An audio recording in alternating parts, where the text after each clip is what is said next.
ધનુ માસનો પ્રારંભ 15 ડિસેમ્બર એટલે કે આજથી થાય છે અને એમની પૂર્ણાહુતિ 14 જાન્યુઆરી એટલે કે મકર સંક્રાંતિએ થાય છે. મહાભારતનું મહાયુદ્ધ ધનુર્માસના દિવસો દરમિયાન થયું હતું, જેમાં મોટી સંખ્યામાં નરસંહાર થયો હતો.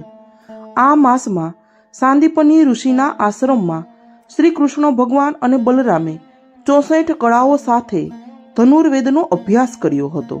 તેથી આ ધનુર્માસ વિદ્યા અભ્યાસ માટે પણ માંગલ્યમય મનાય છે. ધનુમાસના દિવસોમાં વહેલી સવારે ઉઠીને સ્નાન વગેરેથી પરવરીને ઈષ્ટદેવ અને કુળદેવી માતાજી કે લક્ષ્મી નારાયણ તથા સૂર્યનારાયણની ભક્તિ કરવી. તાળી પાડીને ધૂન તથા કીર્તનનું વિશેષ મહત્વ છે, તો ધૂન તથા કીર્તન બોલવા. ધનુર્માસમાં ભક્તિ કરવાથી અનેક ગણું ફળ મળે છે. તેથી ધર્મગ્રંથોનું પઠન કરવું,